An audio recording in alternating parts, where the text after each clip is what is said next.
Kita akan segera memulai ibadah kita sekaligus juga seminar yang berjudul Kita Harus ke Surga yang dibawakan oleh Bapak Harun Wijaya. Sebelum kita memulainya, mari terlebih dahulu kita undang kehadiran Roh Kudus hadir di tengah hati kita masing-masing melalui doa di dalam hati. Kita mulai.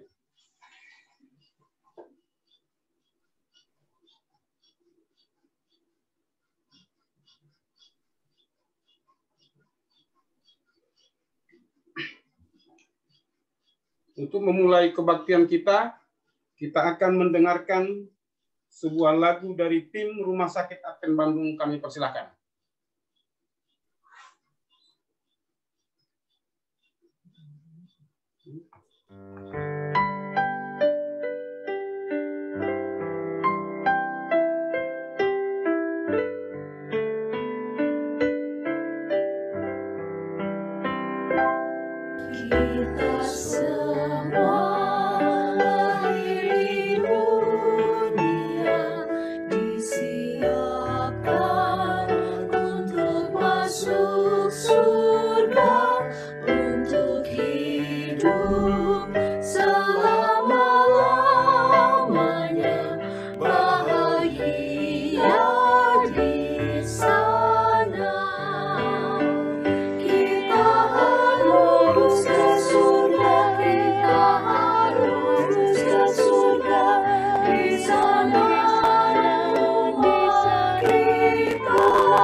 Terima kasih kita ucapkan kepada tim Rumah Sakit Advent Bandung. Sebagai doa pembuka, kami minta kesediaan Ibu Mestika Siagian Boru Tambubolo. Baik. Kita sama-sama tunduk kepala dan berdoa. Segala puji dan syukur kami naikkan kehadirat-Mu Bapa, Engkau Allah yang baik, Allah yang kami sembah dalam nama anak-Mu Yesus Kristus, yang telah menjadi juru selamat dan pengharapan kami. Kami datang kepadamu Bapa pada malam Sabat yang kudus ini.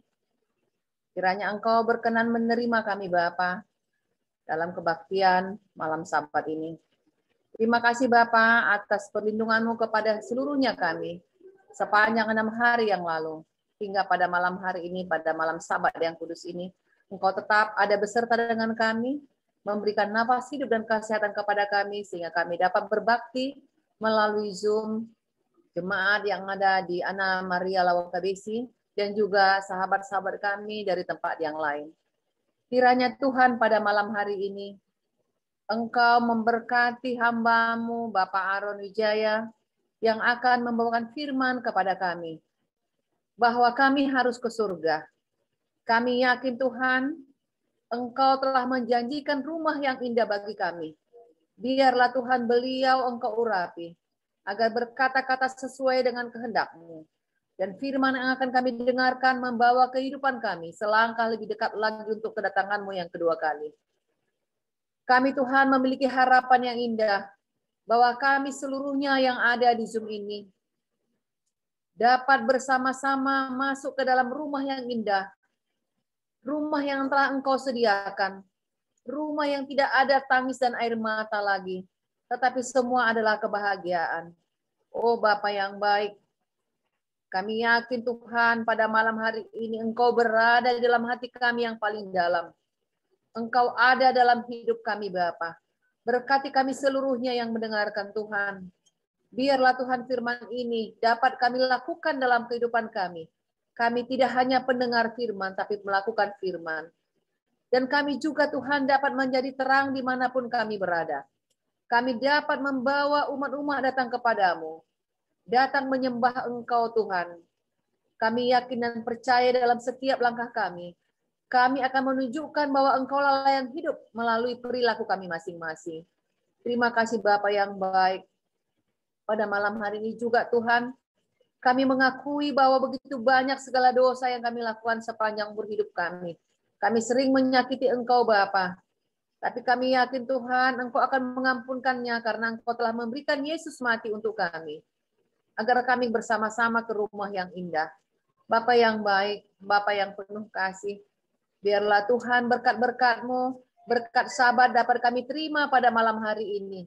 Sucikan hati kami Bapa sebagaimana sucinya hari Sabat. Terima kasih Bapa yang baik karena kami berdoa melalui Yesus Kristus yang telah menjadi juru selamat dan pengharapan kami. Jadilah kehendak-Mu atas kami. Amin. Amin. Terima kasih Bu. Kita akan segera masuk kepada seminar kita yang berjudul Kita Harus ke Surga, yang dibawakan oleh Bapak Aaron Wijaya. Kalau nggak salah ini sudah yang kedua kali ya Pak ya. Bapak Aaron Wijaya adalah founder dari Emerging Faith Indonesia dan bertempat tinggal di Singapura. Lebih dalam kita akan mengenal beliau lewat seminar yang akan dibawakannya nanti. Untuk itu mari kita bertenang diri, kita persilahkan kepada Bapak Aaron Wijaya. Terima kasih. Kami persilahkan Pak.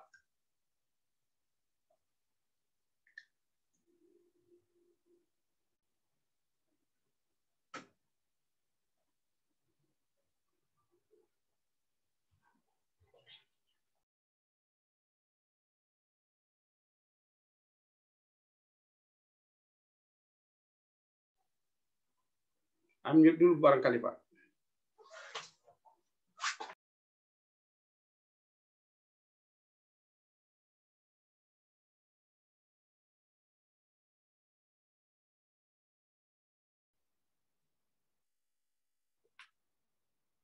Baik, sudah bisa kedengaran? Sudah Pak. Sudah bisa terdengar? Sudah Pak, sudah terdengar.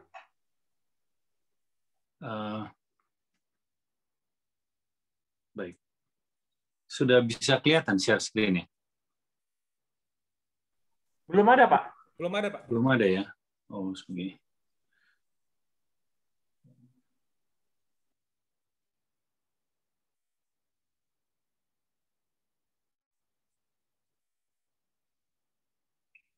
Ini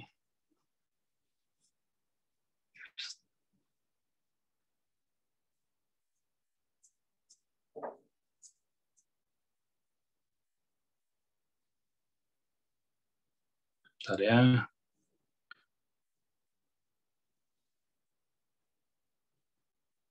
Oke, bisa kelihatan semua? Bisa Pak. Ya, sudah terlihat. Baik. Saudara-saudara, judul pembahasan kita pada malam hari ini adalah Kita Harus ke Surga. Sebelum kita mulai, saya undang sekali lagi kita untuk tunduk kepala dan kita sama-sama berdoa. Tuhan Bapa yang bertahta dalam kerajaan surga, kami bersyukur dan terima kasih pada hari Sabat Tuhan yang suci ini, pada saat kami membuka hari Sabat Tuhan, kami suka untuk duduk dan mendengarkan firman-Mu. Berbicaralah kepada kami, Tuhan. Biarlah firman-Mu berbicara langsung ke dalam hati kami masing-masing dan memberikan perubahan di dalam hidup kami. Biarlah nama Tuhan saja yang dipermuliakan dalam pertemuan ini, dan kami dapat semua dipersiapkan untuk masuk ke dalam kerajaan yang Tuhan sudah sediakan. Terima kasih Bapa, ini semua kami mohon hanya dalam nama Yesus Tuhan dan Juru Selamat kami. Amin. Saudara-saudara, pada saat kita melihat keadaan di sekitar kita, sungguh mengerikan.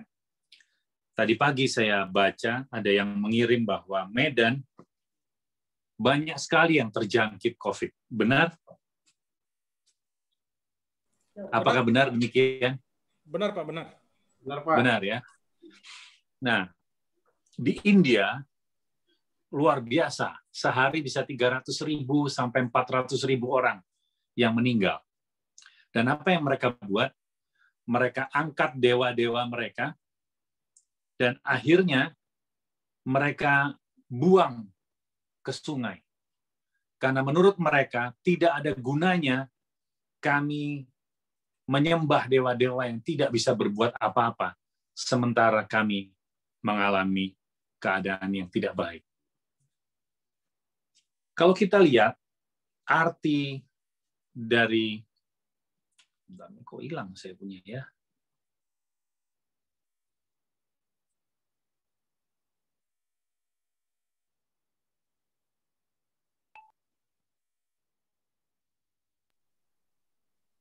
Ada kok Pak screen-nya, share screen-nya ada. Ya, cuman saya mau next, nggak bisa nih. Aduh, kenapa ini ya?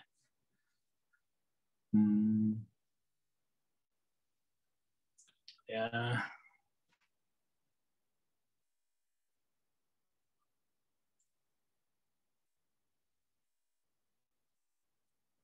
Tiba-tiba blank nih. Heran. Mungkin keluar dulu share screen-nya.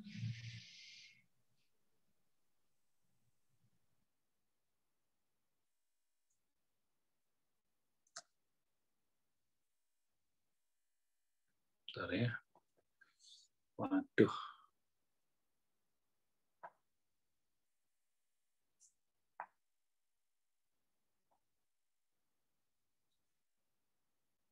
Sabar sebentar. Ini aneh ini.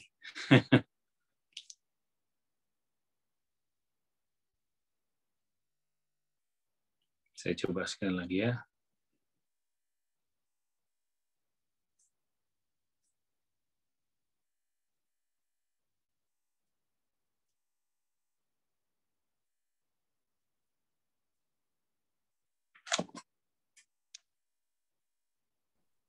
Oke, sudah. Cuman nggak seperti yang saya harapkan, ini tidak begini harusnya.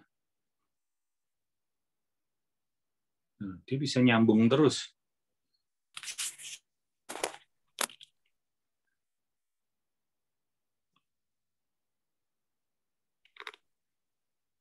Oke. Bagi orang, surga atau heaven atau samayim bahasa Ibraninya, atau moksa atau nirvana atau swarga. Aduh, tidak bisa lagi nih. Udah.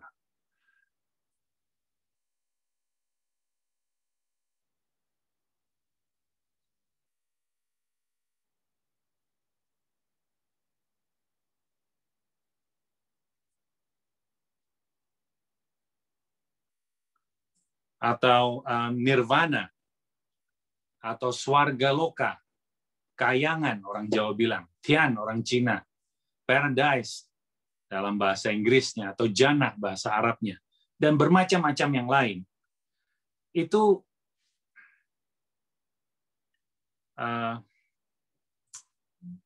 Aneh sekali ini.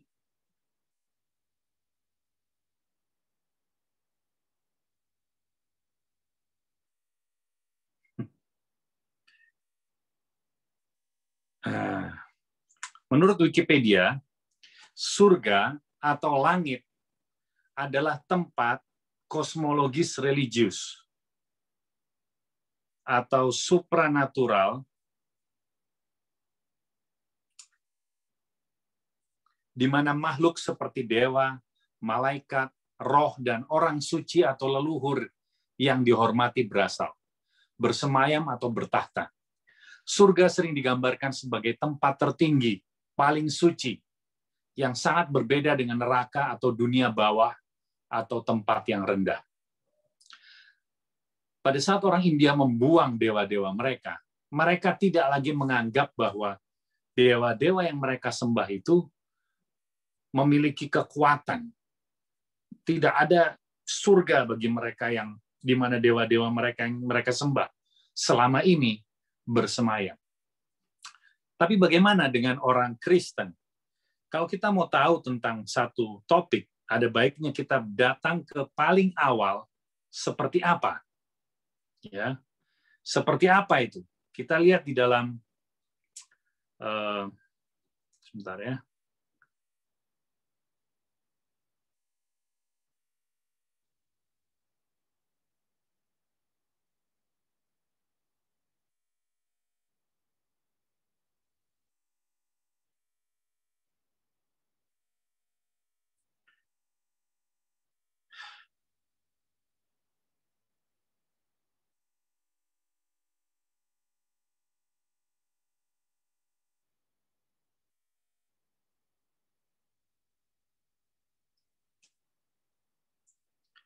Tetap tidak seperti yang saya harapkan.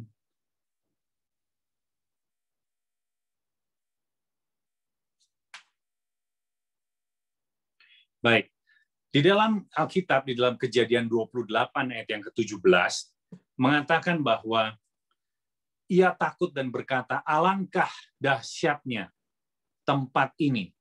Ini tidak lain dari rumah Allah. Ini pintu gerbang surga. Jadi saudara-saudara, di sini adalah Yakub yang mengatakan hal ini.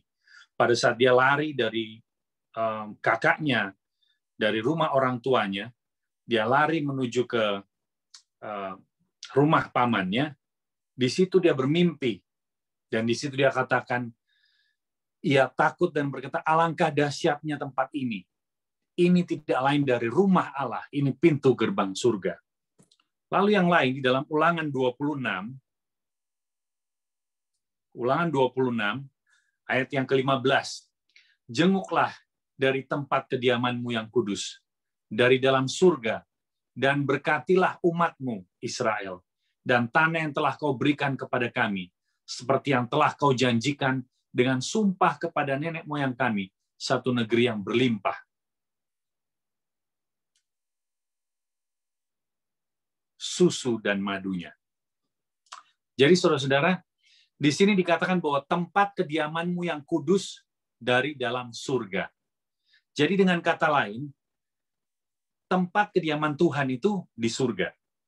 Setuju semua ya sejauh ini? Bisa dengar suara saya? Bisa dengar suara? Bisa ya? Bisa, Pak. Cuman masalah saya tidak bisa share konten ini. Saya matikan dulu aja.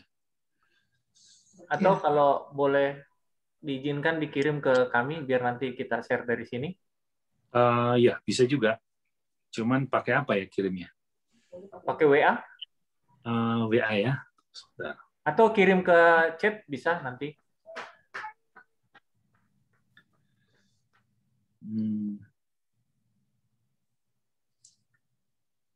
Saya coba join lagi deh. Sekali lagi saya coba ya, boleh? Silakan, silakan. Jadi pada saat kita belajar tentang apa arti surga, di dalam Kejadian dan Ulangan menyebutkan bahwa itu adalah tempat kediaman Tuhan. Jadi tempat di mana Tuhan bertahta atau bersemayam. Nah, di dalam 1 Raja-Raja 8 ayat 30 juga, dan dengarkanlah permohonan hamba-Mu dan umat-Mu Israel yang mereka panjatkan di tempat ini, bahwa Engkau juga yang mendengarnya di tempat kediaman-Mu di surga. Dan apabila Engkau mendengarnya, maka Engkau akan mengampuni. Saudara-saudara, kalau kita lihat dengan jelas bahwa menurut orang Kristen, bahwa surga adalah tempat kediaman dari Allah Bapa, Allah Anak. Saat ini Yesus pun ada di surga. Jadi, entah menurut orang-orang agama lain itu seperti apa, tetapi yang pasti bahwa menurut Kristen, menurut orang-orang Kristen, bahwa apa yang menjadi tempat di mana Tuhan bertahta itu adalah disebut dengan surga. Lalu dalam Yohanes 14 ayat 2 dan 3 sangat jelas. Yesus mengatakan, di rumah Bapa-Ku banyak tempat tinggal. Jika tidak demikian tentu aku mengatakannya kepadamu. Sebab aku pergi ke situ untuk menyediakan tempat bagimu. Dan apabila aku telah pergi ke situ dan menyediakan tempat bagimu, aku akan datang kembali dan membawa kamu ke tempatku, supaya tempat di mana aku berada, kamu pun berada. Pada saat-saat paling gelap di mana ada keputusasaan, kekecewaan, kesedihan, atau kekalahan, harapan untuk tinggal bersama dengan Yesus di surga akan mencerahkan hari kita, menyingkirkan awan-awan, dan memberikan semangat yang baru. Kalau kita sedang susah, kita sedang sedih, kita berharap, Tuhan, kapan Kau datang? Bawa aku ke surga, karena di surga tidak ada tangis, ratap, dan air mata. Pada saat Yesus memberikan pernyataan ini, itu berkaitan dengan kebiasaan orang Yahudi waktu ada pernikahan. Jadi pernikahan bagi orang Israel atau orang Yahudi kuno sekarang sudah kurang diperingati atau tata cara ini dilakukan. Tapi kita akan coba lihat. Sayang, saya tidak bisa share screen ini.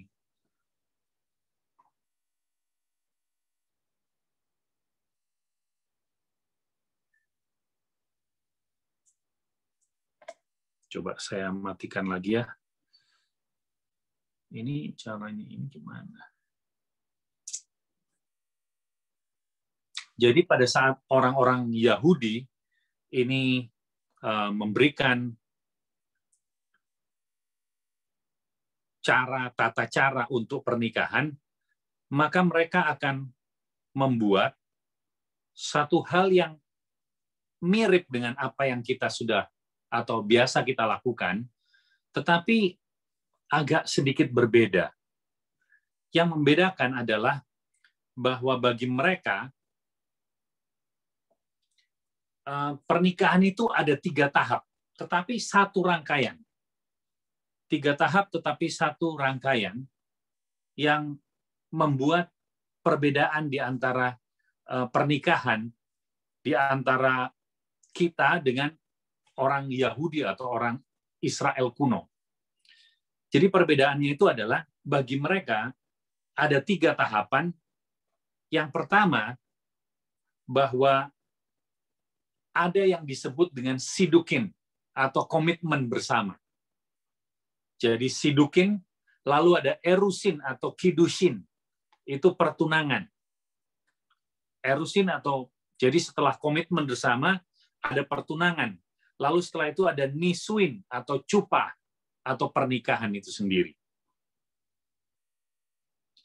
Pada saat kita melihat bahwa orang-orang Israel kuno memiliki perkawinan dengan jenis yang seperti ini, kita akan dapat melihat bahwa perumpamaan Yesus itu akan lebih nyata atau lebih jelas kita bisa mengerti. Pertama, sidukin atau komitmen bersama. Sidukin ini mengacu kepada pengaturan awal sebelum pertunangan resmi. Jadi sebelum ada pertunangan secara resmi, ada pertemuan awal di mana mereka biasanya menandatangani surat kesepakatan pernikahan dengan dihadiri para saksi. Biasanya kedua orang tua, dengan family, dengan keluarga, membuat pengaturan untuk anak-anak mereka. Untuk menikahkan kedua anak mereka dengan kesepakatan-kesepakatan yang sudah disetujui bersama. Lalu,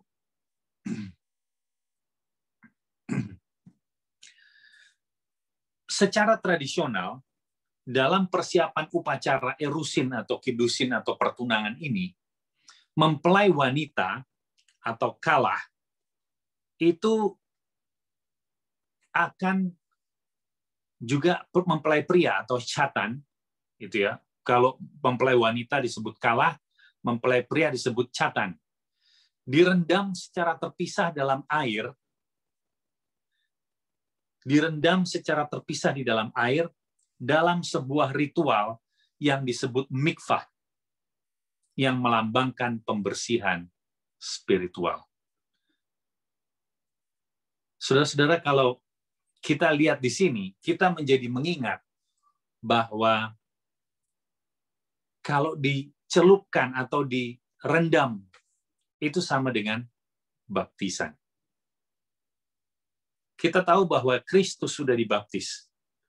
Kristus sudah dibaptis, dan pada saat dia dibaptis, maka itu dia sebagai mempelai pria sudah mengalami proses erusin. Demikian juga dengan masing-masing kita. Pada saat kita menerima Kristus di dalam baptisan, kita sudah diselamkan di dalam air, ritual itu disebut mikvah, itu melambangkan juga bahwa kita sudah bersiap untuk menikahi Kristus sebagai mempelai pria kita. Di sini mempelai pria akan memberikan biasanya uang atau benda berharga lainnya seperti cincin, berlian, dan secangkir anggur. Biasanya dibagikan untuk menutup sumpah perjanjian mereka. Kalau kita mendengar akan adanya pemberian, lalu adanya anggur yang harus mereka minum bersama, saya jadi teringat akan pengorbanan Kristus di kayu salib. Yesus katakan, pada saat engkau minum anggur ini, maka engkau akan mengingat akan pengorbananku. Yesus memberikan harta yang terbaik yang dia bisa berikan, yaitu nyawanya, bagi mempelai wanitanya, yaitu darahnya dan hidupnya. Dengan kata lain, pada saat kita mengikatkan diri dengan Kristus, maka kita harus menerima darah Kristus dan pengorbanan Kristus. Lalu tahap yang kedua, pertunangan atau erusin atau kidushin. Tahap kedua pernikahan ini bukanlah kesepakatan awal untuk mengontrak pernikahan di masa depan, seperti konsep pertunangan orang di Barat. Tetapi lebih seperti komponen yang integral antara satu proses pernikahan. Jadi proses pernikahan sendiri itu ada dua langkah itu tadi. Pertunangan dan pernikahan. Jadi bagian pertunangan ini semacam pernikahan kecil sebelum pernikahan besar. Sejak saat mereka ditunangkan itu, pasangan tersebut sudah dianggap secara resmi menikah. Namun sampai langkah kedua diambil, pengantin wanita tidak boleh tinggal bersama dengan pengantin pria atau pria yang lainnya. Jadi belum boleh untuk berhubungan. Dalam penangguhan sosial yang menandai transisi yang sulit, itu dalam kehidupan lajang menuju pernikahan, sampai pasangan itu bersama-sama untuk hidup bersama-sama. Jadi sampai abad ke-12, pernikahan tahap pertama ini berlangsung. Biasanya 1 tahun. Jadi ada pernikahan kecil atau pertunangan itu, mereka masih tinggal sendiri-sendiri, lalu setelah 1 tahun, baru pernikahan yang besar itu dilaksanakan. Pada saat pernikahan kecil ini, biasanya mempelai wanita dan mempelai pria menggunakan baju berwarna putih, baju linen berwarna putih, semua putih. pada saat saya membaca atau mempelajari tentang hal ini, saya menjadi mengingat bahwa Tuhan mengharapkan mempelai wanitanya mengenakan pakaian jubah putih, yaitu jubah kebenaran Kristus. Dan Yesus sendiri juga menggunakan pakaian putih. Terbukti dalam SDA Bible Commentary, SDA Bible Commentary 1, halaman 1111, yang mengatakan bahwa Kristus mengosongkan dirinya dan mengambil tempat seorang hamba dan mempersembahkan korban. Dirinya sebagai seorang imam besar dan dirinya sebagai korban. Sebagai imam besar, sesudah melayani di bilik yang Maha Kudus, menemui umat dalam jubah keimamatan, maka Kristus akan datang kedua kali mengenakan jubah kemuliaan yang paling putih. Bahkan ditulis di sini, tidak ada pemutih di dunia yang dapat memutihkannya. Ia akan datang dalam kemuliaannya sendiri dan dalam kemuliaan Bapanya sebagai Raja di atas segala raja dan Tuhan di atas segala Tuhan. Dan semua malaikat akan mengiringi kedatangannya. Jadi pada saat mempelai pria dan wanita ini dalam pernikahan, mereka mengenakan pakaian putih.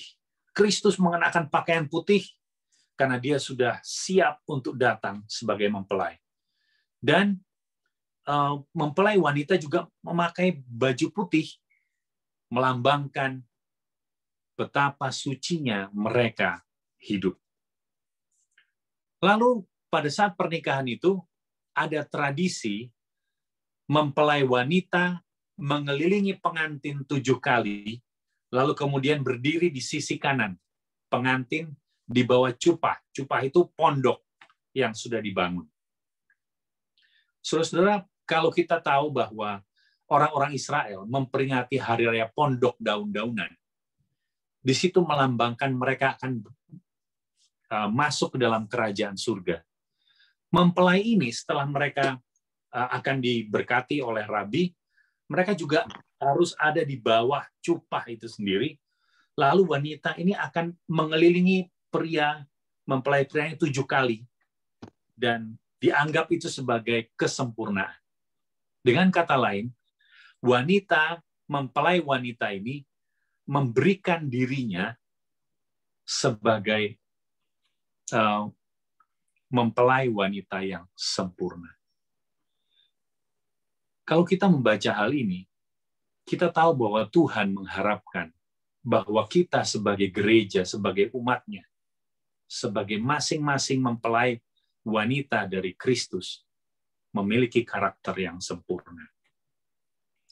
Lalu setelah itu, proses terakhir dari pernikahan, atau cupah, atau nisuin, jadi tahap terakhir dari proses pernikahan ini adalah penyempurnaan. Jadi tahap pertama, penandatanganan kontrak, lalu ada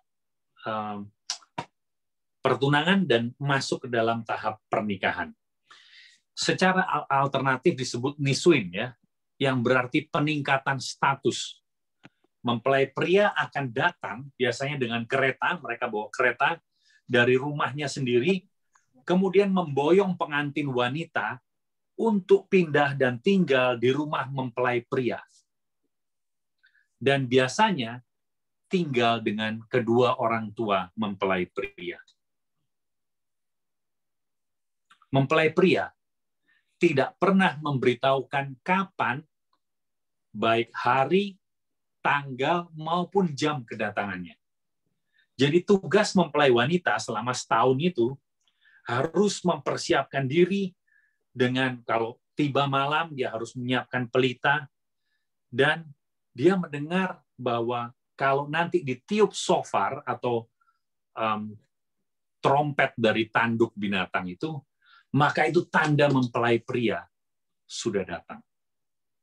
Jadi saudara-saudara, kita kalau lihat ini, sama persis Tuhan mengajarkan orang Yahudi tata cara yang dipakai di dalam pernikahan mereka, itu menggambarkan kedatangan Kristus dan persiapan untuk menjemput mempelai wanitanya, yaitu jemaatnya. Luar biasa. Jadi mereka setelah itu masuk ke dalam cupah, ke dalam pondok itu yang melambangkan surga. Kita teringat di dalam Yohanes 14 ayat yang ketiga, yang mengatakan bahwa dan apabila aku telah pergi ke situ dan telah menyediakan tempat bagimu, aku akan datang kembali dan membawa kamu ke tempatku, supaya di mana aku berada, kamu pun berada.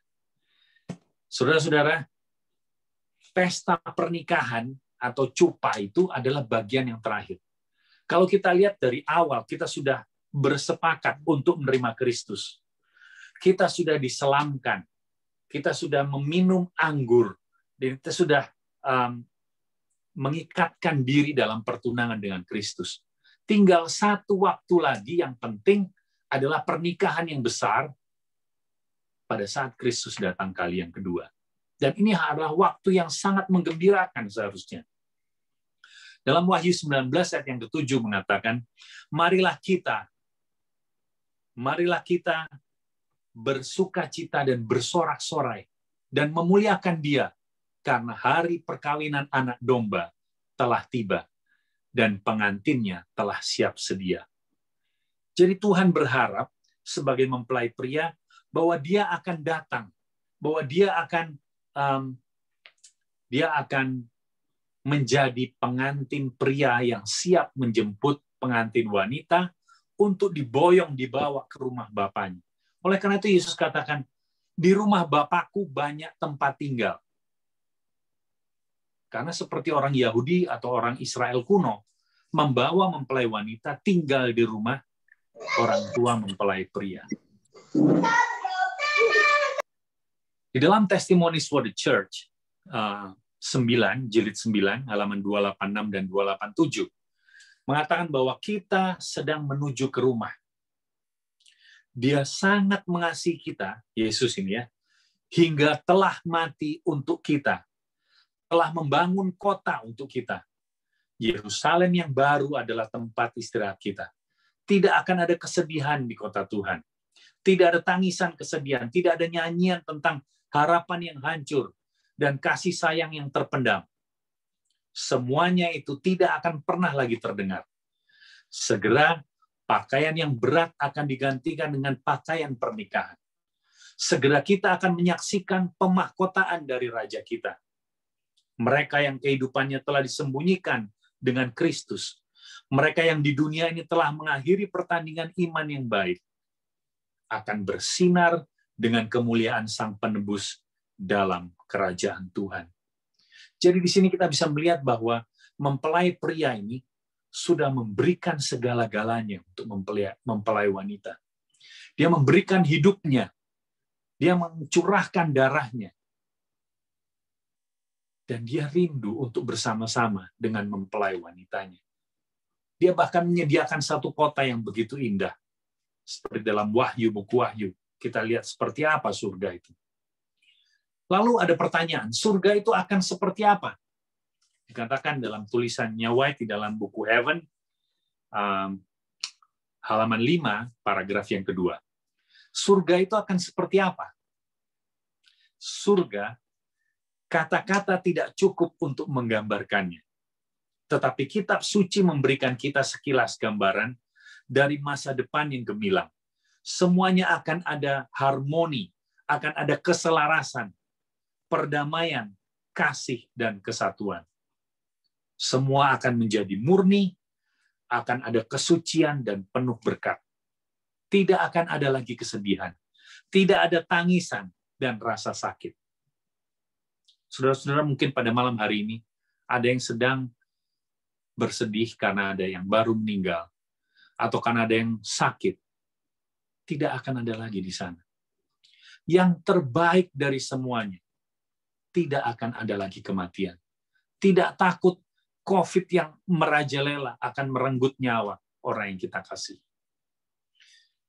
Dalam buku Education halaman 306 mengatakan, di sana kita akan mengetahui dan mengenal, bahkan seperti saat ini juga kita dikenal. Jadi kita akan saling mengenal satu dengan yang lainnya.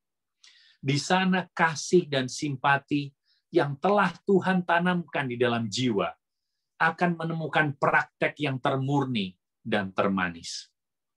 Persekutuan murni dengan makhluk-makhluk suci, kehidupan sosial yang harmonis, yang selaras dengan para malaikat yang diberkati, dan dengan orang-orang yang setia dari segala usia, persekutuan yang suci mengikat seluruh keluarga di surga dan di bumi. Semua adalah contoh pengalaman negeri yang kekal. Jadi Tuhan mau memberikan persekutuan yang suci yang digambarkan oleh keluarga-keluarga di dunia ini, melambangkan apa yang akan kita miliki. Hubungan seperti itulah yang kita miliki di surga. Kita berharap dengan pengharapan yang penuh sukacita untuk hari ketika Yesus akan datang kembali. Bukan sebagai manusia yang bersedih, berduka, tetapi sebagai raja di atas segala raja. Dan Tuhan di atas segala Tuhan. Dan pada hari itu, yang mati dalam Kristus akan bangkit terlebih dahulu. Kemudian pengikutnya yang masih hidup akan diubah dalam sekejap mata. 1 Korintus 15 ayat 51 dan 52. Dan bersama-sama, perkumpulan orang-orang yang ditebus itu sekarang abadi, akan melakukan perjalanan melalui waktu dan ruang ke taman Firdaus Tuhan, yaitu ke surga itu sendiri. Kita berharap dengan pengharapan yang penuh sukacita, ketika Yesus Kristus kembali ke bumi, maka kita akan bersama-sama dengan Dia. Saudara-saudara, satu kali saya pergi ke Jakarta. Pada waktu itu saya masih tinggal di Solo. Anak saya masih kecil-kecil.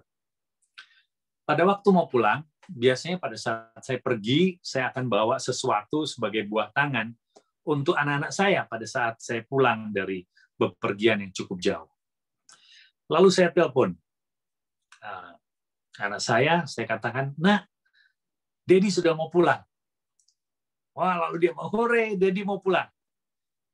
Pertanyaan pertama yang dia tanyakan adalah, "Dedi bawa apa? Dedi bawa hadiah apa?" Pada saat mendengar itu, saya sangat kecewa. Karena apa? Karena anak saya lebih mengharapkan hadiahnya daripada menyambut kedatangan saya. Menyedihkan, saudara-saudara. Saya kecewa.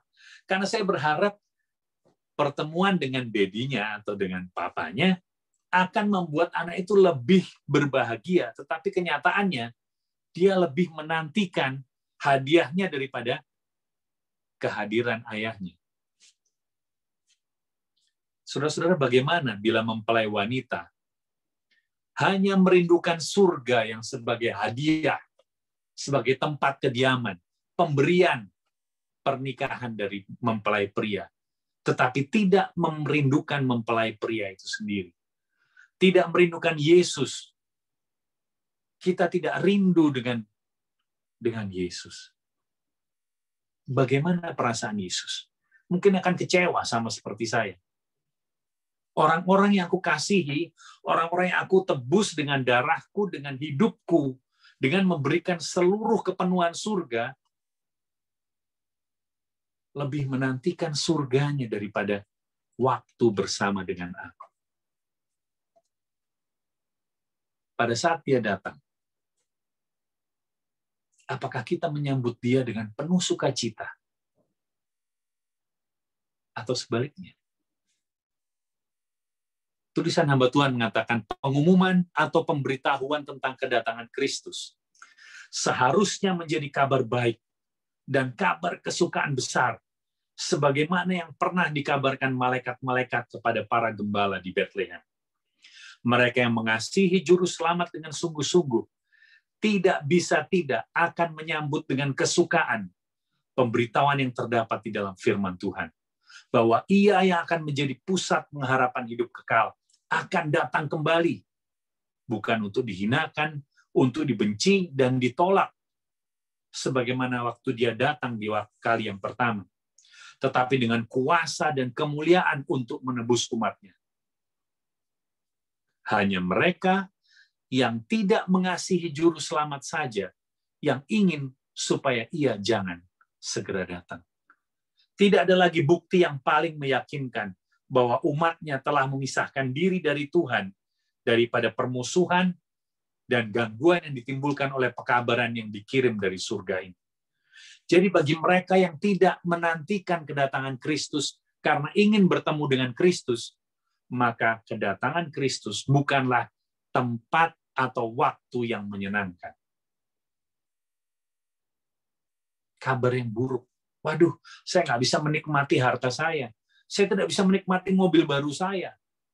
Waduh, saya baru menikah nih, gimana? Nggak seru lagi. Yesus sudah mau datang. Contohnya seperti itu.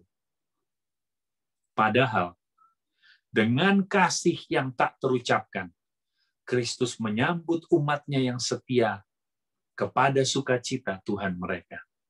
Sukacita juru selamat dalam memandang, dalam kerajaan kemuliaan, jiwa-jiwa yang diselamatkan oleh kesengsaraan dan kehinaannya. Dan umat tebusan akan ikut bersukacita dengan dia. Ketika mereka melihat di antara umat yang diberkati, ada mereka yang dimenangkan kepada Kristus melalui doa-doa mereka, melalui pekerjaan mereka, dan pengorbanan mereka yang membuahkan hasil. Sewaktu mereka berkumpul di hadapan tahta putih yang agung, sukacita yang tidak terucapkan memenuhi hati mereka. Ketika mereka memandang orang-orang yang mereka menangkan bagi Kristus dan melihat orang itu memenangkan orang yang lain lagi, dan masih ada yang lain lagi, dan semua diangkat ke tempat perhentian, maka mereka akan meletakkan mahkota mereka di kaki Kristus dan memuji dia selama-lamanya. The Great Controversy, halaman 646 dan 647. Jadi pada saat kita melihat Kristus yang memandang kekasihnya, dan kita melihat orang-orang yang kita doakan, kita gumulkan, kita upayakan untuk bisa masuk ke dalam kerajaan surga, membawa orang lain lagi, disitulah sukacita kita menjadi penuh. Dan kita semua bersama-sama meletakkan mahkota itu di kaki Kristus dan memuji dia untuk selama-lamanya. Saudara-saudara, ada begitu banyak nabi, ada begitu banyak pemimpin agama, ada begitu banyak founder dari agama-agama di dunia ini. Tetapi tidak ada yang berani yang mengatakan, akulah jalan, kebenaran, dan hidup. Tidak ada seorang pun dapat sampai kepada Bapa kalau tidak melalui aku. Dalam tulisannya White mengatakan, tidak banyak jalan menuju surga. Tidak banyak jalan ke surga.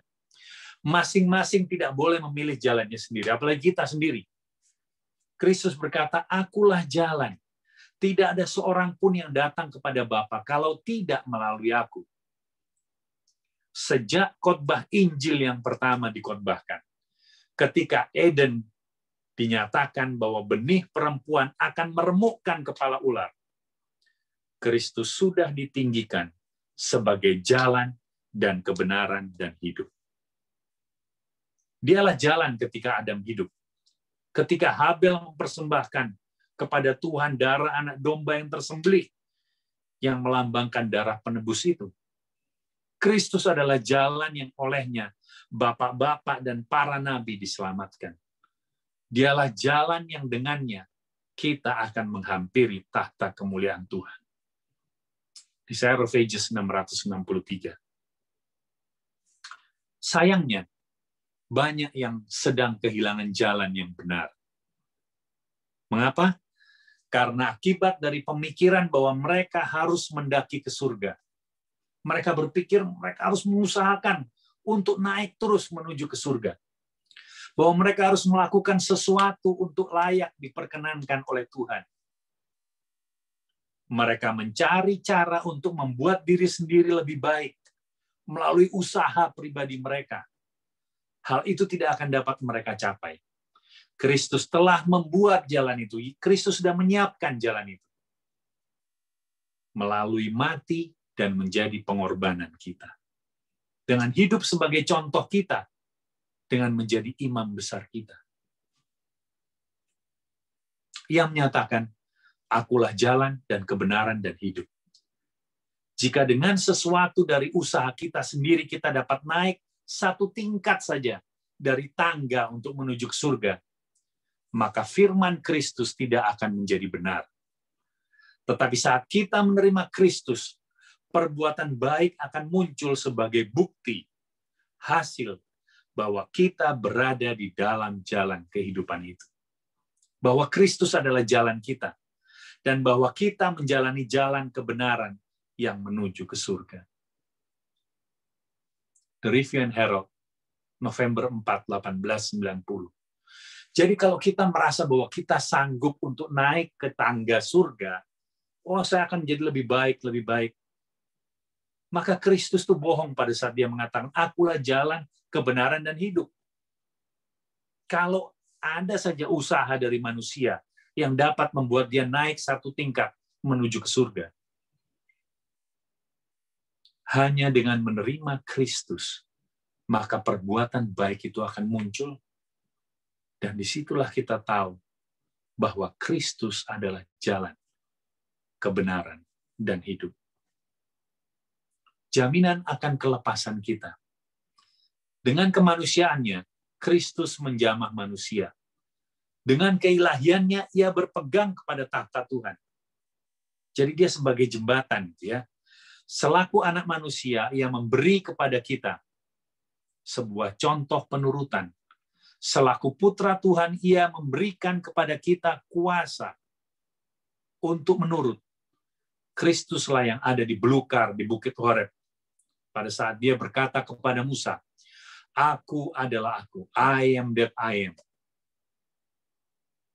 Beginilah kau katakan kepada orang Israel itu, akulah aku yang telah mengutus aku kepadamu. Keluaran 3:14. Inilah ikrar aksi pembebasan Bani Israel. Maka ketika Kristus datang dalam keadaan yang sama dengan manusia, ia menyatakan dirinya, akulah aku. Seorang anak dari Bethlehem, juru selamat yang lemah lembut dan rendah hati, adalah Tuhan dalam rupa daging. 1 Timotius 3:16. Dan kepada kita ia bersabda, akulah gembala yang baik. Akulah roti hidup. Akulah jalan dan kebenaran dan hidup. Kepadaku telah diberikan segala kuasa di surga dan di bumi. Yohanes 10:11. Akulah jaminan segala janji. Aku ada. Jangan takut.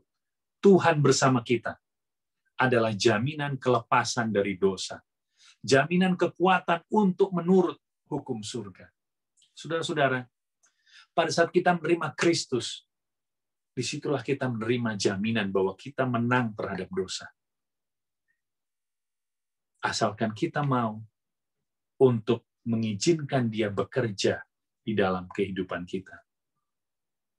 Masalahnya saat ini, mempelai pria telah siap untuk datang, tetapi mempelai wanitanya tidak siap.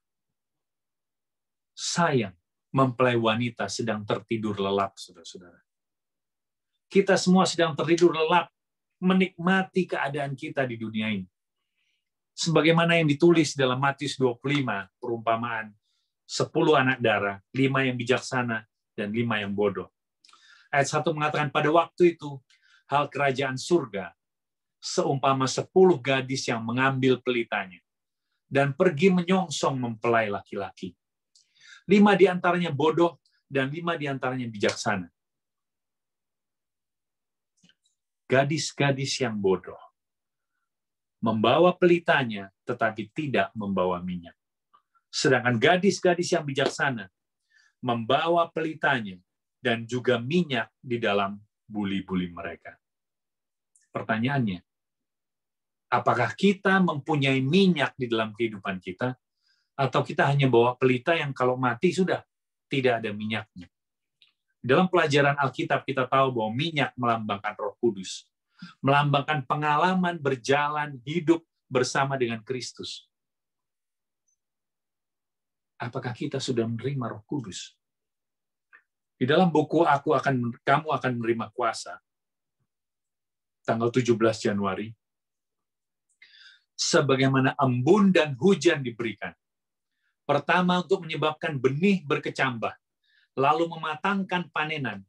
Demikianlah Roh Kudus diberikan untuk meneruskan dari satu tahap ke tahap yang lain, yaitu proses pertumbuhan rohani.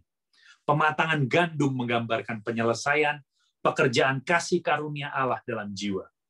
Melalui kuasa Roh Kudus, citra atau peta moral Allah akan disempurnakan dalam tabiat. Kita akan diubahkan secara keseluruhan ke dalam kesempurnaan dengan Kristus. Ini adalah satu janji yang Tuhan berikan. Sebagaimana kepastian bahwa kita akan memiliki kemenangan di dalam tabiat kita, sehingga kita dapat memiliki tabiat Kristus. Bukan dengan kekuatan kita yang kita usahakan, yang kita upayakan, tetapi karena kita akan menerima kuasa Roh Kudus. Maka citra atau peta Allah itu akan dipulihkan, dikembalikan dalam keadaan yang sesungguhnya. Sebagian besar manusia gagal menerima hujan awal. Mereka belum menerima seluruh keuntungan yang Allah telah sediakan bagi mereka. Mereka berharap bahwa kekurangan tersebut akan dicukupi oleh hujan akhir. Pada waktu kelimpahan kasih karunia dicurahkan, mereka bermaksud membuka hati mereka agar menerimanya. Namun mereka melakukan satu kesalahan yang besar, yang menyedihkan. Pekerjaan yang Allah telah mulai dalam hati manusia dengan memberikan terang dan pengetahuannya haruslah diteruskan secara terus-menerus. Setiap individu harus menyadari keperluannya secara pribadi-pribadi. Hati harus dikosongkan dari setiap kecemaran dan dibersihkan agar dapat menjadi tempat kediaman Roh itu. Saudara-saudara, pada saat diri tidak dikosongkan, pada saat diri masih ada kecemaran, masih ada dosa-dosa yang kita sayangi, yang belum kita gumulkan dan kita serahkan kepada Tuhan, supaya Tuhan yang membersihkan di sudut yang paling dalam di dalam hati kita, yang mungkin orang lain tidak tahu, maka akan sulit bagi Roh Kudus untuk berkarya di dalam kehidupan kita. Melalui pengakuan dan meninggalkan dosa, oleh doa yang sungguh-sungguh dan mengabdikan diri mereka kepada Allah, sehingga murid-murid mula-mula bersedia bagi pencurahan Roh Kudus pada hari Pentakosta. Pekerjaan yang sama namun dalam jumlah yang lebih besar harus dilakukan sekarang ini. Maka manusia harus meminta berkat itu dan menanti agar Tuhan menyempurnakan pekerjaan bagi setiap orang. Tuhanlah yang memulai pekerjaan itu dan Dialah yang akan menyelesaikan pekerjaannya, yaitu menjadikan manusia sempurna di dalam Yesus Kristus. Tetapi tidak boleh ada yang mengabaikan kasih karunia yang dilambangkan oleh hujan awal itu. Hanya mereka yang hidup sesuai dengan terang yang mereka miliki akan menerima terang yang lebih besar. Jika kita tidak berkembang dalam teladan kebajikan Kristiani yang aktif, maka kita tidak akan mengenal perwujudan Roh Kudus dalam hujan akhir. Hanya mereka yang hidup sesuai dengan terang yang mereka miliki akan menerima terang yang lebih besar. Kalau Tuhan memberikan terang kebenaran kepada Anda, terimalah terang itu. Walaupun mungkin Anda belum dapat melakukannya, terima terang itu sebagai kebenaran. Dan katakan, Tuhan, aku tahu ini kebenaran, tapi aku belum dapat melakukannya. Bantu aku, Tuhan, supaya aku dapat menjalani kebenaran itu. Menjalani terang itu. Pada saat kita menyerahkan itu, Tuhan akan memberikan kuasa untuk menjalani itu, dan Tuhan akan berikan terang lebih besar lagi. Begitu terus bertumbuh menjadi orang Kristen yang memiliki kehidupan Kristen yang aktif. Tidak satupun dari kita yang akan pernah menerima materai Tuhan, sementara kita memiliki satu noda atau celah. adalah tanggung jawab kita untuk memperbaiki cacat dalam karakter kita, untuk membersihkan Ka'bah jiwa dari setiap kotoran. Bukan dengan usaha kita, tetapi menyadari keadaan kita yang berdosa dan bersalah, dan menyerahkannya kepada Kristus.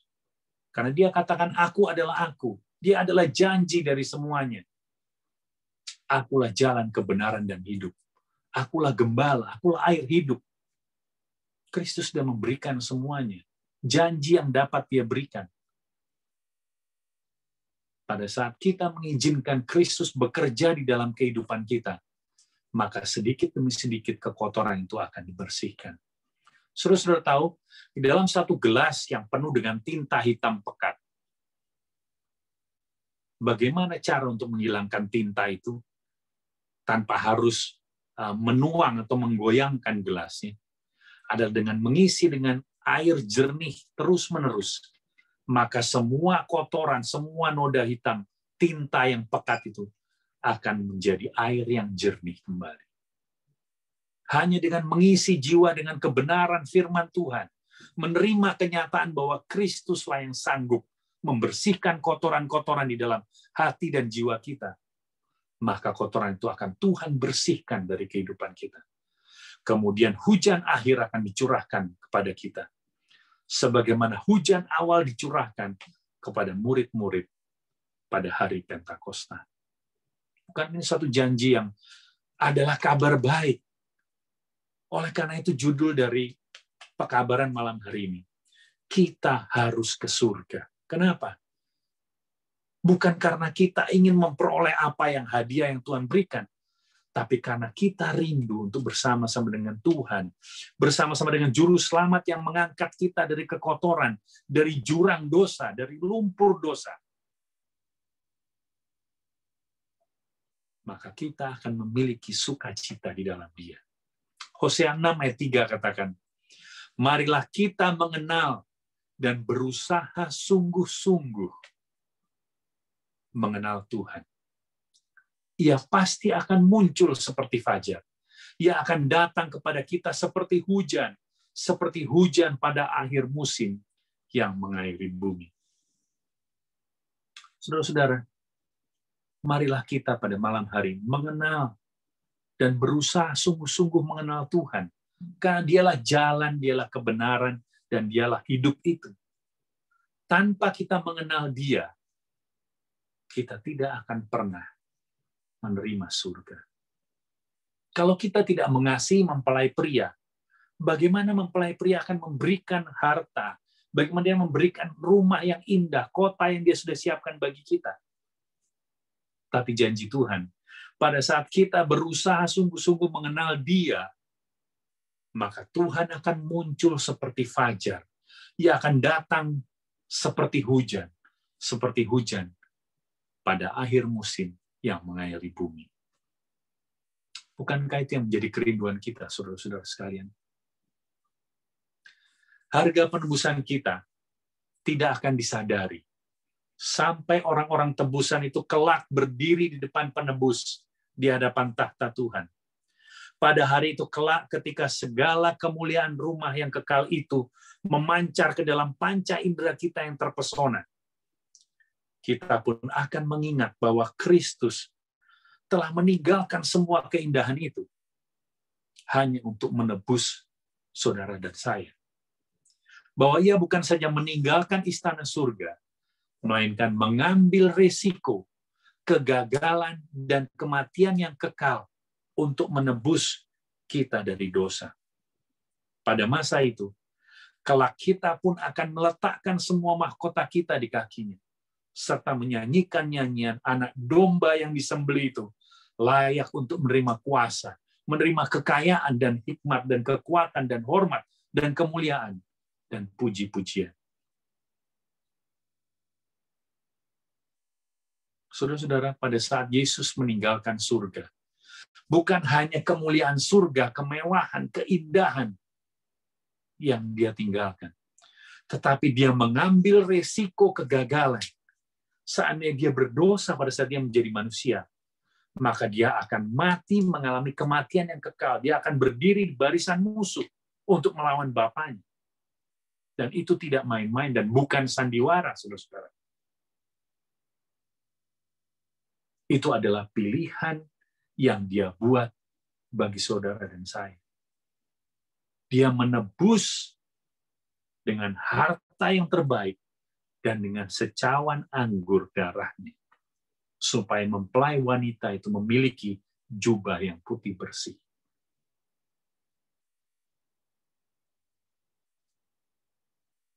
Di dalam dunia kita ada yang disebut dengan bioluminescence. Bioluminescence itu terdapat di dalam binatang-binatang. Jadi seperti kunang-kunang. Dia bisa mengeluarkan cahaya. Tapi saudara-saudara tahu, bukan hanya kunang-kunang, ada ubur-ubur yang dapat menghasilkan sinar seperti itu. Ada juga tumbuh-tumbuhan. Dan kebanyakan di dalam kedalaman laut yang paling dalam bisa ditemukan makhluk-makhluk itu mengeluarkan sinar. Jadi bioluminescence itu adalah cahaya organik yang diproduksi. Seperti pada saat kita mematahkan, ada tongkat cahaya, tongkatnya dipatahkan, lalu tongkat itu bisa menyala, mengeluarkan cahaya di dalam gelap. Jadi dari kunang-kunang sampai jamur, alga, bakteri, plankton, cumi-cumi, ubur-ubur, cacing, dan sebagainya. Di tengah perairan yang gelap, saya yang tidak bisa share, di perairan yang gelap sampai kedalaman antara 200 sampai 1000 yard, 90% dari semua hewan, termasuk udang, mengeluarkan cahaya itu. Cahaya organik ini diproduksi dengan beberapa cara. Jadi ada zat yang namanya luciferin, yang bercampur dengan satu enzim namanya luciferase, menghasilkan molekul baru yang akan mengeluarkan cahaya biru kehijau-hijauan, bersinar dengan begitu baik. Dan sains baru saja menyentuh permukaan ketika mereka mempelajari, memproduksi cahaya yang efisien ini. Jadi bioluminescence ini digunakan untuk berbagai macam alasan. Beberapa ikan laut di dalam organ tubuhnya itu dapat mengeluarkan bioluminescence ini sebagai bentuk pertahanan diri supaya tidak diserang. Ada lagi yang untuk menemukan jalan, untuk mencari jejak dari teman-temannya, dan sebagainya. Saya teringat di dalam Matius 5 ayat 14 mengatakan bahwa kamu adalah terang dunia, kota yang terletak di atas gunung, tidak mungkin tersembunyi. Saudara-saudara, kita tidak akan menjadi terang. Kita tidak akan punya bioluminescence yang dapat dilihat orang kalau kita tidak menerima Roh Kudus di dalam hidup kita. Tuhan rindu pada malam hari ini, pada saat kita mendengar kita harus ke surga. Karena surga itu begitu murah. Tuhan memberikan segalanya untuk kita. Kita hanya mau menerima dan percaya bahwa Dia sanggup untuk memberikan kemenangan kepada kita. Pada saat kita menerima itu, kita menerima Roh Kudus dalam hidup kita, maka Tuhan akan menjadikan kita terang seperti kota yang ada di atas gunung, seperti binatang-binatang atau makhluk hidup yang memiliki bioluminescence. Selama ini mungkin kita belum menjadi terang, karena kita belum menerima Roh Kudus di dalam kehidupan kita. Belum mengizinkan Roh Kudus berkarya penuh di dalam kehidupan kita. Mungkin karena ada dosa-dosa kesayangan yang kita simpan, Mungkin karena ada gengsi, karena ada ambisi, karena ada kesombongan. Ada kerinduan untuk menonjol di dalam hidup kita. Atau mungkin ada dendam, ada akar pahit yang kita simpan di dalam hati kita pada malam hari ini. Sehingga terang itu terhalang untuk diberikan kepada kita. Sehingga kita tidak siap sebagai mempelai wanita. Kita lebih suka tertidur. Saudara-saudara, pada malam hari ini, Tuhan rindu untuk mengundang saudara datang kepada Dia. Menyerahkan hidup Anda kepada Dia. Mengakui semua dosa-dosa. Dan memohon Dia memberikan kemenangan demi kemenangan. Karena Dialah jalan, kebenaran, dan hidup. Sehingga kita harus memiliki surga. Tanpa menyerahkan diri kepada Kristus. Tanpa mengenal mempelai itu. Maka surga akan menjadi tempat yang tidak menyenangkan. Kita akan merasa terbeban di surga. Kita tidak merasa memiliki orang yang kita kasihi di surga. Kita tidak suka dengan suasana surga. Semuanya serba salah. Karena kita tidak mengasihi mempelai pria kita. Sama seperti satu pernikahan. Karena dipaksa, atau karena kita tidak mencintai orang yang akhirnya menikah dengan kita, maka kehidupan rumah tangga akan menjadi kehidupan rumah tangga yang bukan surga kecil, tetapi neraka kecil di dunia ini. Tetapi walaupun itu terjadi dalam kehidupan keluarga Anda, pada saat Anda memohon kepada Kristus, yang aku adalah aku, yang memberikan janji, maka kehidupan keluarga Anda pun dapat Anda serahkan kepada Kristus. Dan lihat, percaya, lihat, akan ada perubahan di dalam kehidupan Anda. Kehidupan rumah tangga Anda akan bertumbuh hari demi hari, menjadi kehidupan rumah tangga yang menjadi surga kecil di dalam dunia ini. Pada malam hari ini, maukah saudara-saudara sekalian mohon kepada Tuhan agar Tuhan mencurahkan Roh Kudus kepada kita, membantu untuk menyelidik hati, apakah masih ada dosa yang tersembunyi di sudut yang paling dalam hati saya, yang saya tidak ketahui. Bantu agar mengetahui dan mengakui di hadapan Tuhan, supaya Roh Kudus dapat dicurahkan, berkarya dalam hidup kita. Maka kita akan disiapkan menjadi umat 144.000 mempelai wanita yang dapat melihat Yesus hidup-hidup. Apakah ini kerinduan saudara-saudara sekalian pada malam hari ini? Kalau ini adalah kerinduan saudara-saudara sekalian, mari saya undang untuk tunduk kepala dan kita sama-sama berdoa. Tuhan Bapa yang bertahta dalam kerajaan surga, kami bersyukur dan berterima kasih. Walaupun kami mengalami kendala, kami tidak dapat sharing screen, tapi biarlah firman yang sudah disampaikan tidak berlalu dengan sia-sia, dapat tertanam di dalam hidup kami, memberikan pengharapan, memberikan penghiburan, memberikan kekuatan, bahwa bukan dengan kekuatan kami, Tuhan. Kami harus ke surga, karena Tuhan sudah memberikan segala-galanya kepada kami. Sehingga pada saatnya nanti kami menerima Roh Kudus Tuhan, kami dapat dilihat sebagai terang yang bercahaya, sehingga dapat menarik orang datang kepadamu. Dan lebih banyak orang disiapkan untuk kedatanganmu yang kedua kali. Sehingga pada saat kami melihat pemberianmu yang indah, pengorbanan Tuhan, maka kami mengatakan surga ini cukup murah. Dan kami meletakkan mahkota kami di kakimu. Tuhan bantu ke masing-masing kami.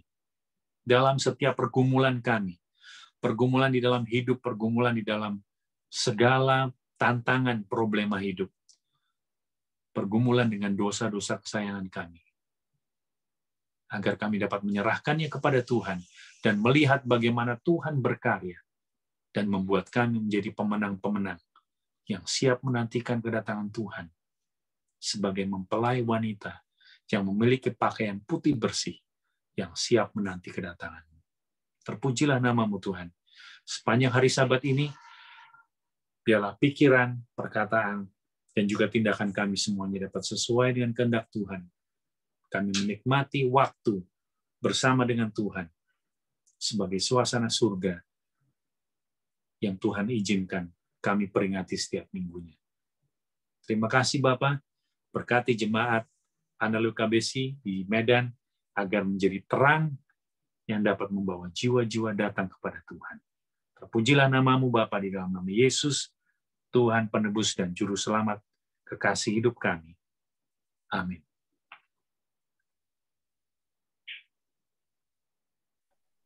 Baik, terima kasih buat seminar yang sudah kita dengarkan.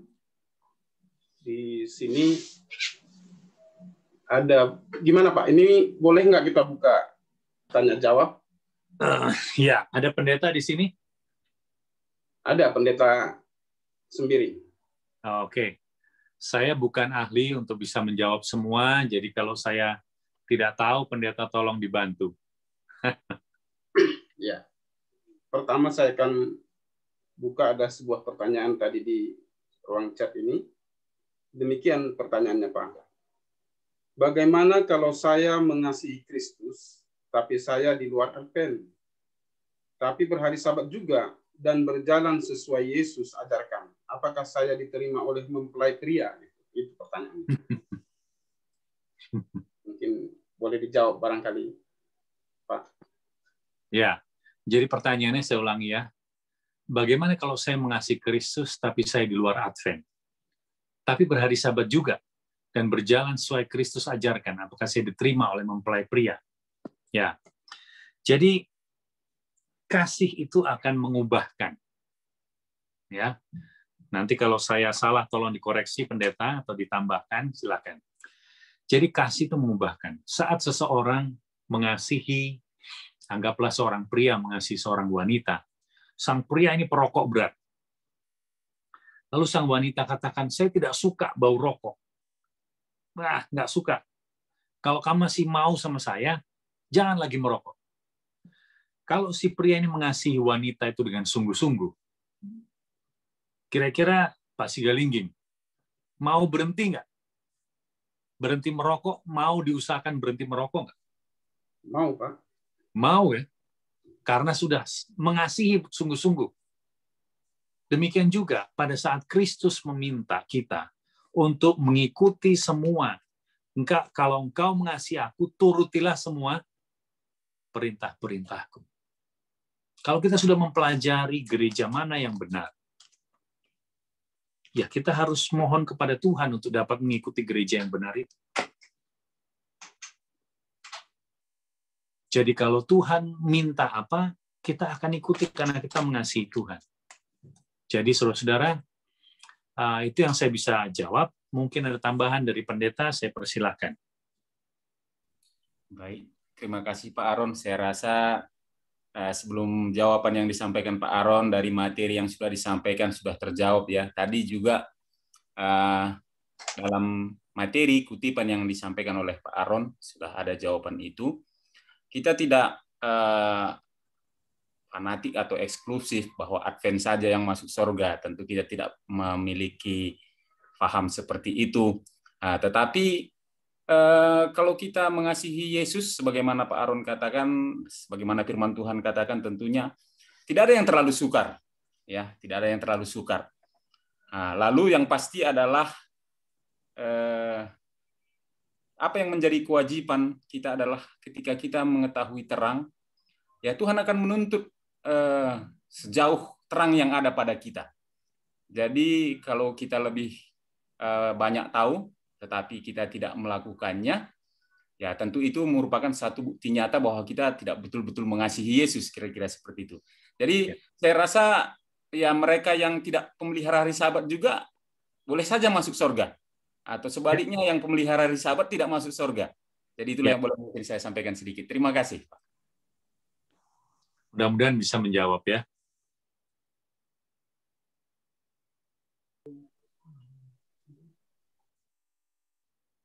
Terima kasih Pak, sudah dijawab. Bagi kita yang masih ingin bertanya, mungkin satu atau dua pertanyaan lagi, kami persilahkan kalau ada yang ingin bertanya.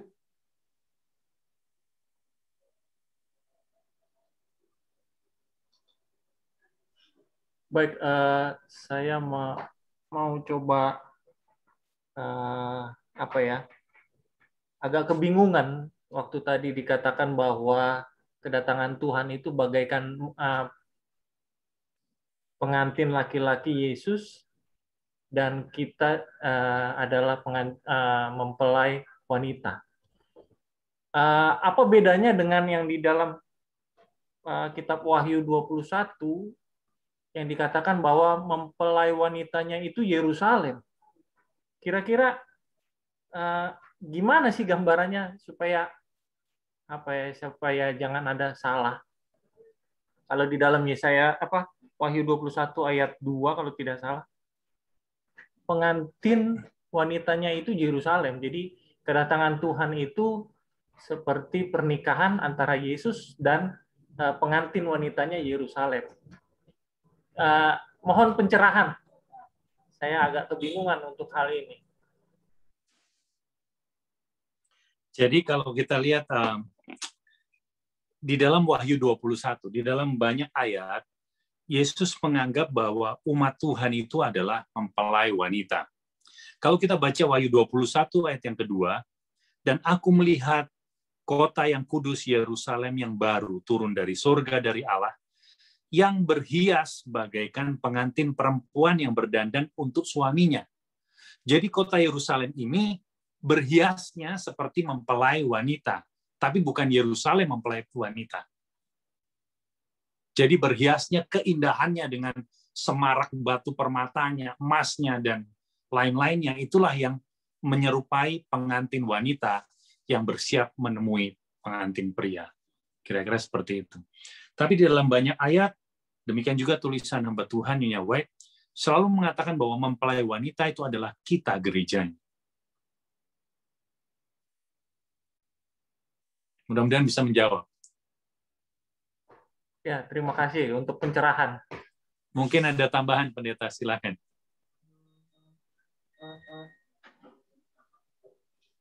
Ya, saya rasa apa yang disampaikan Pak Aaron sudah benar ya, kita sepakat dalam hal itu. Kembali juga dalam pengalaman pelayanan Yesus, pernah sekali dalam Matius 23 itu, ayat 37, ketika Yesus menangisi Yerusalem. Ya, Yerusalem, Yerusalem, engkau yang membunuh nabi-nabi. Jadi tentu Yerusalem di sana gambaran adalah person sendiri ya, jemaat itu sendiri, ya umat Tuhan itu sendiri yang sangat dikasihi oleh Yesus. Ya, jadi kembali Yerusalem di situ melambangkan jemaat. Terima kasih Pak Turangan. Oke, terima kasih Pak. Ini saya ada satu pertanyaan Pak. Ini kan tadi seperti yang Bapak katakan, nanti di surga itu kita akan bertemu dengan orang-orang yang kita kasihi. Begitu saya kira kalau tidak salah Pak ya. Ya. Nah, apakah kita masih bertemu dengan katakanlah orang tua kita yang sudah tiada? Lalu bagaimana kasih kita terhadap dia dan terhadap saudara-saudara kita yang sama-sama di surga gitu Pak. Jadi artinya begini. Bukankah kalau kita mengenang orang tua kita itu sehingga kasih kita itu akan berbeda gitu ya, berbeda, padahal di surga itu sebenarnya kan sudah sama gitu kan? Apakah tidak ada seperti katakanlah seperti nepotisme gitu, saya lebih mengasihi orang tua saya ini di surga ketimbang teman-teman saya atau teman-teman saya yang barangkali sudah sama-sama di surga begitu.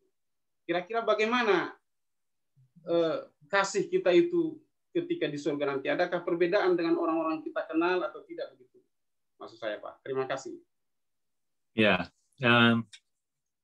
jadi kita akan masih saling mengenal. Oh ini orang tua saya, ini anak saya, ini saudara saya dan sebagainya. Tetapi saya percaya bahwa kasih kita akan menjadi penuh dan kita akan menjadi sama seperti malaikat yang sama terhadap semua, sayangnya itu full gitu ya. Jadi tidak, kalau di dunia kasih kita terhadap orang tua itu lebih dibandingkan dengan teman kita contohnya. Tetapi pada saat kasih itu penuh, maka semua akan memperlakukan semua itu akan sama. Mungkin ada tambahan Pendeta, silakan. Ya, jadi sebagaimana ya pernyataan Yesus bahwa memang kita akan seperti malaikat tentu. Ya, tetapi intinya itu boleh saja menjadi satu pemikiran pertanyaan kita sebagai manusia daging ya. Dan mungkin kita tidak akan persis ya bisa memahami seutuhnya ya, tetapi yang kita percaya pastilah ya kita akan berkembang, kita akan bertumbuh kepada kesempurnaan karena kita sendiri tidak sempurna. Ya, jadi kasih kita itu tentu lebih sempurna. Bagaimana bentuknya, tentu realnya kita tidak bisa dapatkan gambaran yang lengkap tentunya ya. Yang pasti dengan materi tadi kita lebih terberkati, lebih merindukan sorga itu ya dengan lebih mengasihi Yesus tentunya. Ya, terima kasih. Ya, saya tambahkan jadi sebagai manusia yang berdosa, yang belum pernah ke surga, kita tidak bisa menjelaskan surga dengan begitu jelas. Kalau Anda mau tahu, pastikan Anda ke sana dan Anda akan rasakan sendiri. Kira-kira begitu. Baik, terima kasih Pak. Sangat menguatkan. Kenapa sampai timbul pertanyaan itu? Karena pernah saya terbaca suatu ayat bahwa yang lama tidak akan pernah teringat lagi seperti itu. Jadi berarti saya pikir apakah nanti saya tidak ingat lagi akan kenangan-kenangan di dunia ini. Kira-kira itu tadi konsepnya saya kira Pak. Tapi saya sudah sangat paham.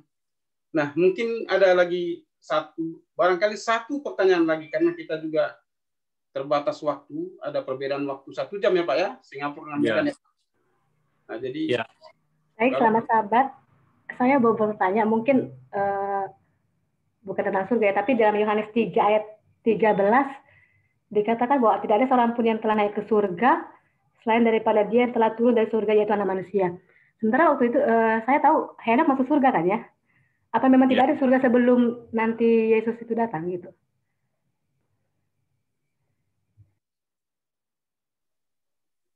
Yohanes 3:13. Yohanes 3:13.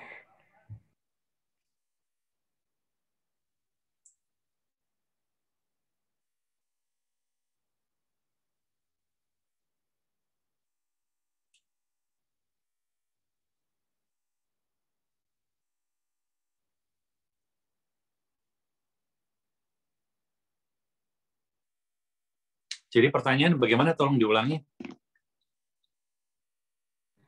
Maksud saya begini, apakah sebelum nanti surga itu apakah nanti kita atau sebelumnya ada surga gitu? Karena kan Henok kan naik ke surga kan ya, gitu. Apakah surga itu nanti atau memang sudah ada begitu?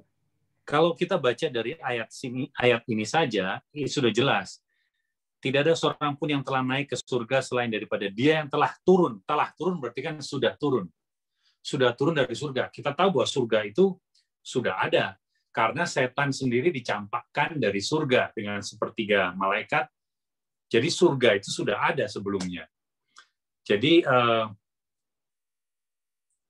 jelas bahwa surga itu sudah ada dan akan tetap ada karena itu kekal bersama dengan Tuhan, karena tempat bersemayamnya Tuhan adalah di surga. Jadi surga itu sudah ada dan akan ada selama-lamanya. Ya, kalau begitu Pak Aaron, dalam Yohanes 14 ayat 3 tadi yang sudah sampaikan, aku pergi untuk menyediakan tempat bagimu.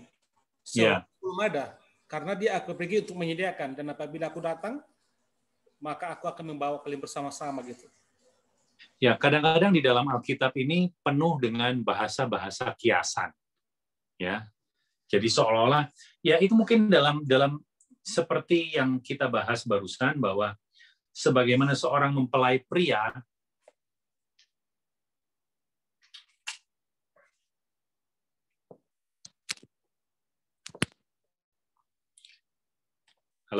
sebagaimana mempelai pria yang harus pergi mempersiapkan tempat bagi calon istrinya. Itu sama seperti itu Yesus katakan dalam konteksnya serupa itu. Jadi, apakah dia tidak punya rumah sampai harus menyediakan tempat? Ya, setiap mempelai pria, kalau di dalam artikel yang saya baca tadi, bahwa mempelai pria itu akan pulang ke rumah bapaknya dan mempersiapkan tempat khusus untuk dia bersama istrinya. Nah, demikian juga, apakah kalau gitu Yesus tidak punya tempat di surga untuk kita semua? Itu seolah-olah menyediakan tempat, bukan dalam bentuk yang dalam pemikiran kita, bentuk ruangan-ruangan seperti rumah-rumah seperti itu. Tetapi dia menyediakan sehingga kita dapat memiliki kesempatan untuk ada di sana. Dengan cara apa? Dia akan menjadi imam besar yang mengantarai setiap setiap dosa yang kita akui, dia akan mengantarai sehingga dia mempersiapkan kita untuk menerima kehidupan yang kekal di surga itu. Jadi bukan seperti yang kita bayangkan bahwa itu menyediakan tempat yang ada ruang, mungkin ada AC-nya atau ada kipas anginnya, tidak seperti itu. Tapi dia menyediakan tempat sebagai imam besar yang memungkinkan kita untuk berada bersama-sama dengan dia sepanjang masa kekekalan. Mungkin pendeta bisa tambahkan, silakan. Ya, terima kasih. Saya bukan tambahkan hanya dengan bahasa yang lain aja. Apa yang Pak Aaron sampaikan, artinya bukan menyediakan satu tempat secara fisik, ya artinya itu sebuah kiasan atau analogi bahwa memang dari ayat itu sendiri kita mendapatkan satu pemahaman bahwa memang masih ada tahapan pekerjaan yang Yesus harus kerjakan sehubungan dengan terang bait suci itu tadi ya, bahwa kita memiliki imam besar ya, yaitu Yesus sendiri yang yang sudah melayani kita di kemah sejati di surgawi. Ya, terima kasih. Ya. Terima kasih pendeta. Mudah-mudahan bisa menjawab itu ya. Ya, terima kasih kepada kita semua yang sudah bergabung di dalam ruang Zoom ini. Semoga apa yang sudah kita dengarkan dapat menjawab tentang rasa penasaran kita nantinya untuk datang bersama-sama ke dalam kerajaan surga itu ya Pak ya. Nah, kami persilahkan kepada Bapak Aaron untuk memberikan closing statement, pernyataan penutup di dalam acara kita ini sebelum kita akhiri Pak. Kami persilahkan. Ya. Saudara-saudara, kalau saudara-saudara rindu untuk pergi ke surga, kita harus pastikan bahwa kita mengenal mempelai pria itu dengan benar. Karena tanpa mengenal mempelai pria dengan benar, maka kita tidak akan menikmati surga itu sendiri. Sama seperti pada satu kali, mungkin yang sudah menikah pernah menyadari, pergi ke tempat yang sangat indah, tetapi tidak bersama dengan istri dan anak-anak yang kita sayangi, maka kita tidak suka di tempat yang indah itu. Sama dengan apa yang terjadi dengan kita, dengan Kristus. Walaupun sudah disediakan surga yang begitu indah, tapi kalau kita tidak menikmati waktu bersama dengan Kristus, maka itu bukanlah surga. Tetapi walaupun kita ada di dunia yang penuh dengan segala macam yang penderitaan dan kesengsaraan, tapi kalau kita mengenal Kristus, maka kita akan punya damai sejahtera dan sukacita yang berasal dari surga. Baik, terima kasih Pak. Sangat menguatkan, dan boleh ditutup dengan doa Pak? Baik, mari kita tunduk kepala dan kita sama-sama berdoa. Tuhan Bapa yang bertahta dalam kerajaan surga, terima kasih karena Engkau menyatakan betapa Engkau luar biasa. Mau mengorbankan diri, mau mengambil risiko untuk kehilangan segala-galanya, mau mengambil risiko untuk kehilangan kehidupan yang kekal untuk kami orang-orang berdosa yang tidak layak ini Tuhan, yang terus-menerus menyakiti hati Tuhan. Tapi pada malam hari ini kami diberikan pengharapan bahwa bila kami menerima Kristus di dalam hidup kami belajar untuk mengenal Kristus, maka Kristus sendiri melalui Roh Kudus Tuhan akan bekerja di dalam kehidupan kami. Dan kami dapat dipersiapkan menjadi mempelai-mempelai wanita yang rindu akan bertemu dengan kekasih hati kami, yaitu Kristus. Dan bersama-sama sepanjang masa kekekalan di surga, yang menjadi bonus kami. Terima kasih karena kasih kemurahan Tuhan. Terima kasih untuk Injil yang memberikan pengharapan bagi kami orang-orang berdosa. Berkati saudara-saudara kami yang ada di Medan dan semua yang mendengarkan acara ini. Kiranya kami semua terberkati dan memiliki kerinduan semakin besar untuk mengizinkan Tuhan bekerja di dalam kehidupan kami. Terpujilah nama-Mu Tuhan. Ini semua kami mohon hanya di dalam nama Yesus penebus dan juru selamat kami. Amin. Amin. Terima kasih Pak. Dan untuk mewakili kita semua yang hadir di ruang Gemini menyampaikan ucapan terima kasih kepada Bapak Aron Hidayah, kami persilahkan kepada Bapak Pendeta Sembiri. Silakan Pak.